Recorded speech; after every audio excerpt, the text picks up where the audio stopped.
Good evening, guys and girls. I just thought I'd make a video on some of the news, or I don't know if it's breaking news or just news that I've just recently heard.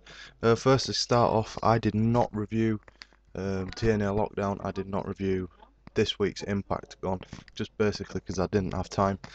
And to all my mighty 6 subscribers, I apologise for that. Anyway, on to the news, or the couple of things that I'd like to talk about to start with. Firstly, the WWE announced that they released 6 wrestlers. Let's go from the worst and go up. We have got Katie Lee Burchill, Slam Master J, Funaki, Jimmy Wan Yang, Mickey James, and Shelton Benjamin. Now, to be honest with you, at this moment in time, my knowledge of most things WWE is not that great.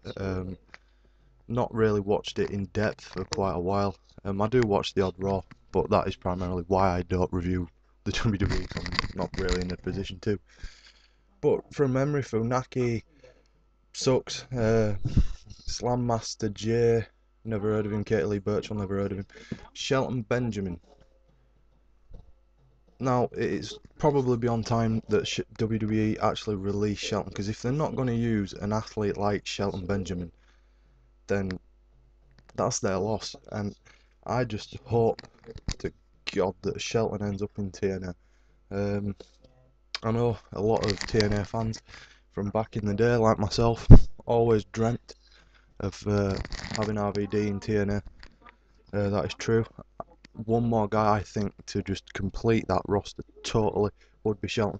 Can you imagine a fatal 4-way ladder match at something like Bound for Glory with RVD, Jeff Hardy, AJ Styles, Shelton Benjamin? That would just be epic. Mickey James I wouldn't mind seeing in TNA. I thought that she was probably one of a group of about 4 divas in WWE who could actually wrestle. So I think she'd be a decent addition. Only trouble with TNA really is that I think they have 70 wrestlers on their roster. Where are you going to fit another couple? Shelton, I didn't think Shelton got the push in WWE, pretty much because I don't think WWE saw him as a main eventer. It's understandable. Shelton's mic skills are average, to say the best. But I just think that Shelton Benjamin, his in-ring work can get him over for him. And I mean, here's the thing nowadays, okay?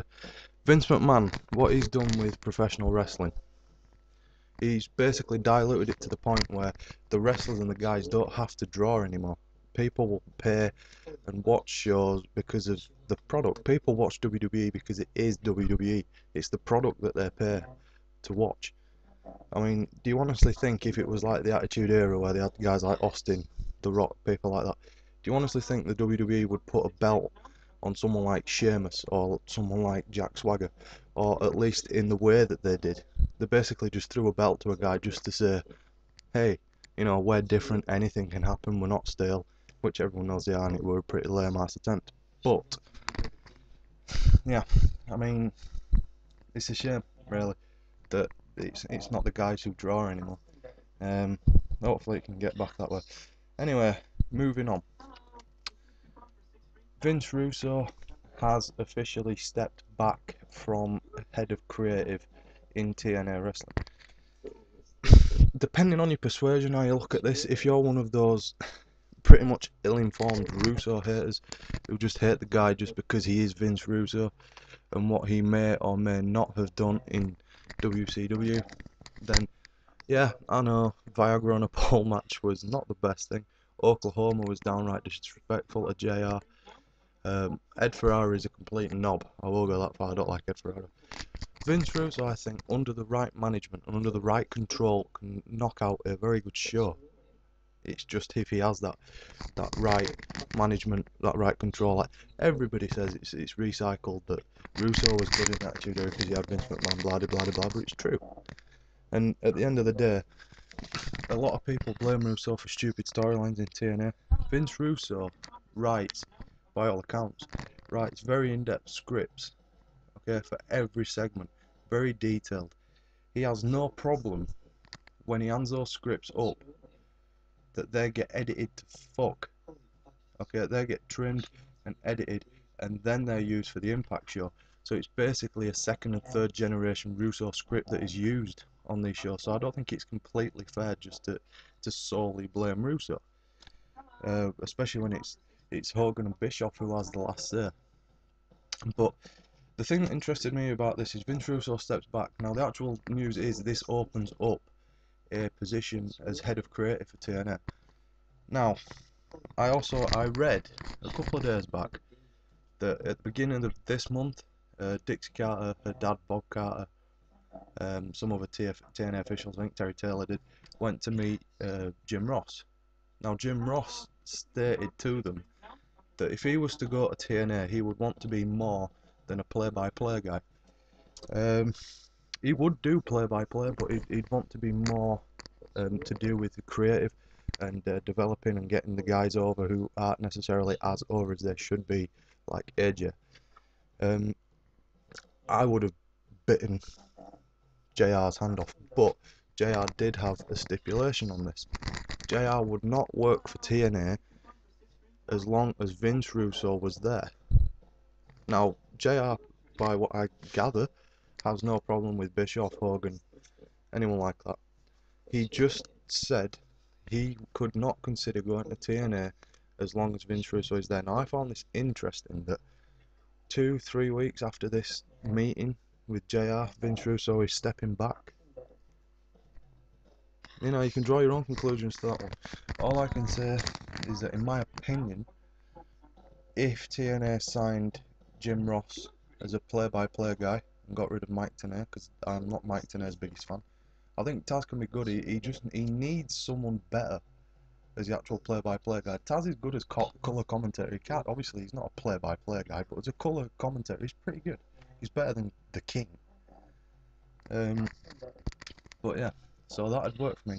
Anyway, as I was saying, if TNA signed JR, to me, that would be probably a bigger signing than Hulk Hogan, and that's a big statement. But JR, in my opinion, knows the business better than Hulk Hogan.